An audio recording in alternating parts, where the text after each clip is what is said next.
y encendemos el radar con derechos humanos porque se encuentra sesionando en Bogotá la Corte Interamericana de Derechos Humanos por invitación desde el año pasado de nuestro gobierno.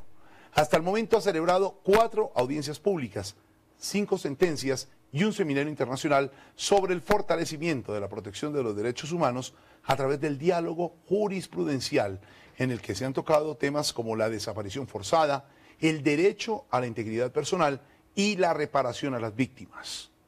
Pues para hablar sobre reparación y masacres en Colombia, Beatriz Gómez entrevistó al presidente de la Corte, el peruano Diego García Sayán.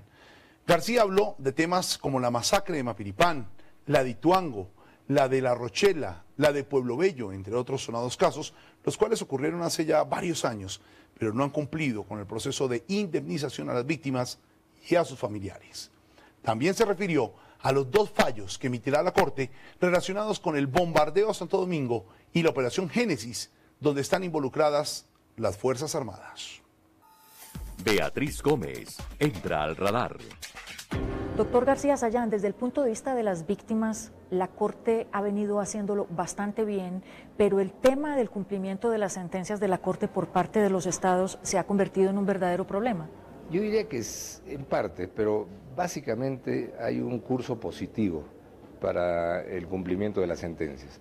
No porque la película sea perfecta, porque las sentencias en sí mismas tienen una serie de piezas, no es solamente un tema, sino hay una serie de puntos que van desde la reparación económica, medidas simbólicas, investigaciones y otras, y en donde evidentemente el proceso es complejo y en donde faltan en muchas de las sentencias piezas que tienen que ser cumplidas para que podamos dar los casos por cerrados.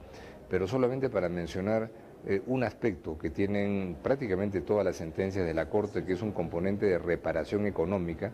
La Corte ha evaluado que en el 80% las reparaciones económicas han sido cumplidas y pagadas a las personas beneficiarias.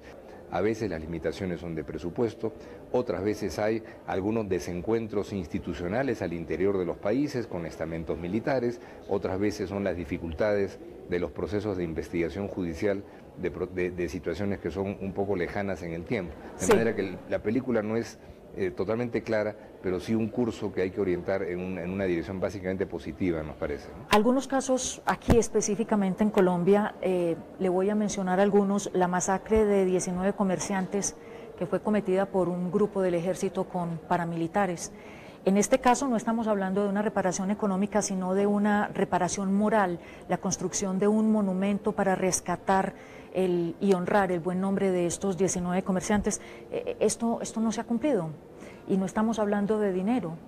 Yo estoy seguro, estoy esperanzado porque he percibido y hemos visto las formas a través de las cuales con la nueva administración se está buscando encontrar una solución a los puntos pendientes de las sentencias, que así como se reconoció la responsabilidad internacional y se hizo el pedido de perdón por la muerte del senador Cepeda en una ceremonia que se llevó a cabo hace no más de 2 semanas, estamos seguros que en los próximos meses se podrá ir encontrando el cauce para que todos los temas pendientes de sentencias anteriores puedan también darse por cumplidos. Este caso de los 19 comerciantes tiene un aspecto que es un poco irónico, y es que la obra física del monumento ya está hecha, pero la trasladaron a la sede de la Quinta Brigada mientras se consigue un lugar en la ciudad de Bucaramanga para erigir el monumento.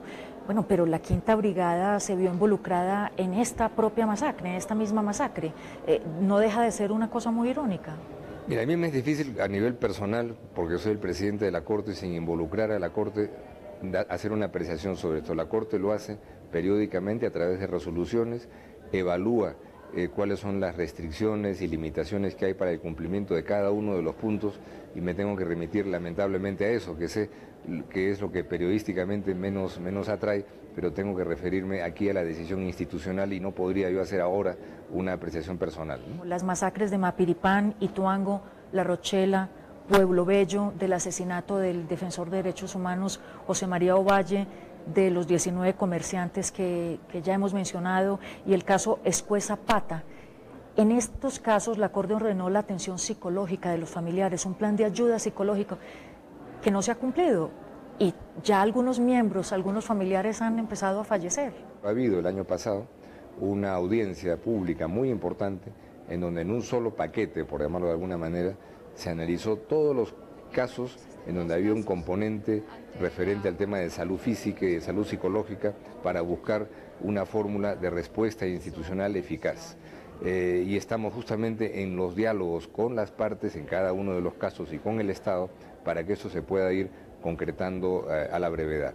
Yo entiendo la angustia y la desesperación de las víctimas, no solamente porque a veces han pasado años, sino que ocurre fenómeno etario de que algunos pasen a fallecer, ¿no? Hay casos increíbles, el caso de la masacre de Pueblo Bello, ¿qué? Ocurrió la masacre en 1991, la sentencia de la Corte fue del año 2006 y todavía no han acabado de indemnizar a los familiares de las 43 víctimas. Sí, es cierto, pero entonces todas esas cosas hay que irlas viendo en su dimensión, ver de lo que se ha indemnizado, cuánto es lo que falta, si efectivamente los porcentajes de lo que estamos hablando son los prevalecientes o no, no porque quiera pintar un cuadro color de rosa de cómo va el proceso de cumplimiento, sino porque hay que ir viendo otras piezas que también son parte del asunto. Ha habido una decisión, entiendo, reciente de la Corte Suprema en el caso Valle Jaramillo, precisamente para que se deje sin efecto una sentencia absolutoria sobre los supuestos violadores de su derecho a la vida y que se reanude el proceso penal.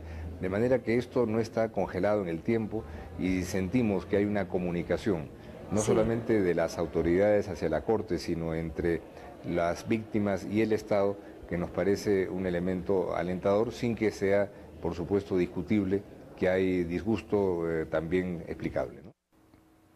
Es verdad, no es una historia color de rosa como dice Diego García Sayán. Por eso el inconformismo de las familias de las víctimas.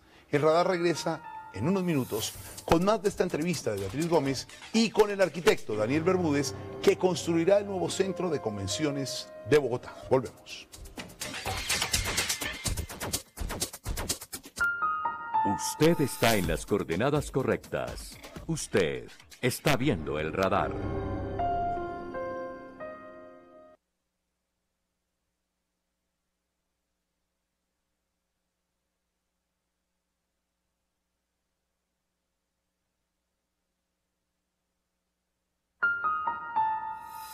Estamos en el radar. En el radar continuamos en este momento con el presidente de la Corte Interamericana de Derechos Humanos, Diego García Sayán, quien le responde a Beatriz Gómez qué está haciendo el Estado colombiano y qué debería hacer en materia de medidas provisionales para proteger a las víctimas de la violencia en Colombia.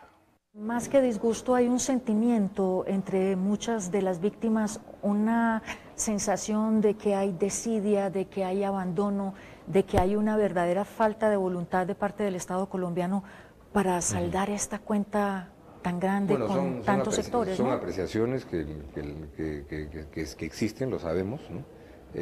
Y la Corte no tiene apreciaciones abstractas sobre el tema, sino va viendo la evolución de los casos, cómo se avanza o no se avanza, y sentimos que en medio de las dificultades y de la urgencia que tienen, por supuesto, las víctimas de que se dé pronto y efectivo cumplimiento a todos y absolutamente los puntos pendientes, no podríamos decir que en este momento las cosas están enteramente paralizadas. Naturalmente falta mucho más que hacer y la Corte en los próximos meses va a tomar acciones para que se produzcan más audiencias de supervisión de cumplimiento de sentencias en estos casos, para que ahí se puedan ventilar asuntos que a veces podrían ser simplemente de desinformación y otras veces de falta de decisiones para resolver algunos temas, ¿no? Sí, con respecto a las medidas provisionales que también ha dictado la Corte en varios casos, que significa guardaespaldas, escoltas, carros blindados para algunas víctimas, hay mucha preocupación porque consideran que algunos funcionarios públicos continúan calificando a estas víctimas de aliados de la guerrilla cuando en realidad no lo son, y entonces dejan sin efectos esas medidas provisionales de la Corte. Bueno, la Corte tiene varias medidas provisionales en vigencia, no todas se mantienen vigentes y no siempre todas las personas que solicitan medidas provisionales reciben una decisión en tal sentido por parte de la Corte, como ocurre en cualquier tribunal. No siempre un tribunal le da la razón a las mismas personas. El tribunal tiene que guiarse en función de elementos razonablemente probados, y naturalmente lo que hace está debidamente sustentado en las decisiones del tribunal. De manera que yo diría que... ¿Pero qué pasos más allá debería dar el Estado colombiano para proteger a estas personas? Bueno, las medidas provisionales hay que dar un paso fundamental, que es darles protección. de eso se trata. Y más Porque allá de la protección... Los asuntos de fondo, lo que pueden explicar la afectación o no, eso no es materia de medidas provisionales, son asuntos de fondo que tienen que pasar por el curso de la Comisión y después llegar a la Corte Interamericana de Derechos Humanos, porque si no se desdibuja totalmente el sentido de una medida provisional y a veces ocurre que se quiere buscar una vía por ese lado, ¿no? ¿El Estado colombiano podría ir un poco más allá, soluciones políticas de fondo a ciertos problemas, destitución de algunos funcionarios públicos que siguen haciendo acusaciones sin fundamento, por ejemplo? Esos son parte de los márgenes de decisión que tiene el Estado, pero la medida provisional no la confundamos nunca con un caso de fondo.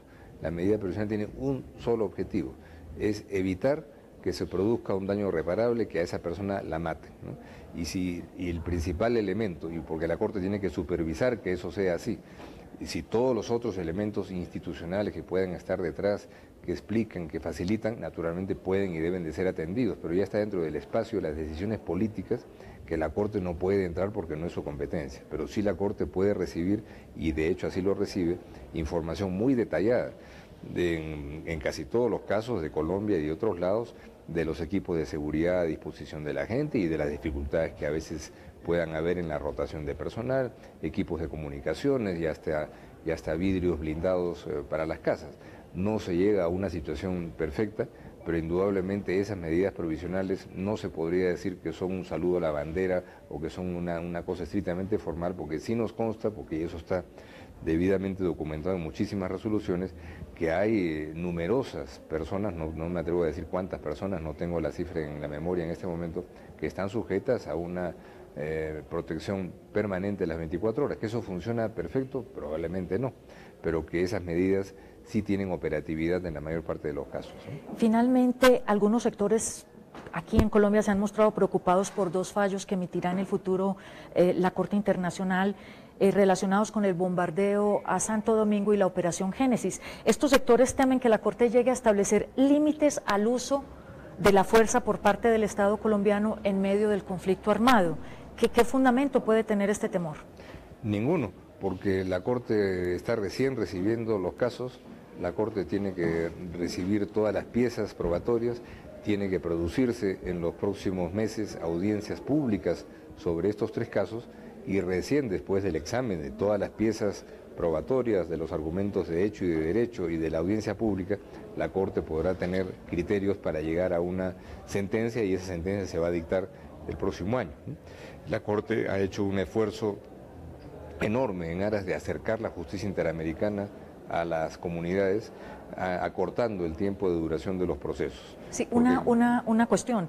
Para estos sectores efectivamente debe haber una respuesta en el sentido de que en principio hay ciertos límites que deben observar los estados en el uso de la fuerza en medio de los conflictos, ¿o no?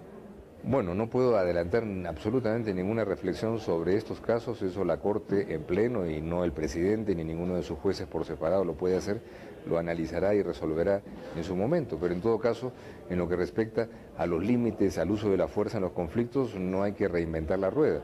Hay normas de Naciones Unidas en la materia, están todos los principios y las normas sobre derecho internacional humanitario, de manera que son elementos que son suficientemente conocidos a nivel internacional, que establecen que en la guerra no todo vale, que hay límites al uso de la fuerza y, por supuesto, restricciones severas cuando está de por medio la población civil. No estoy haciendo ningún comentario ni ningún prejuicio frente a estos casos que vienen, sino simplemente recordando principios y normas que están vigentes desde hace muchísimos años, ¿no? Doctor García Sayán, muchísimas gracias por estos minutos que le ha concedido al radar del canal Caracol. Muchas gracias por la invitación nuevamente.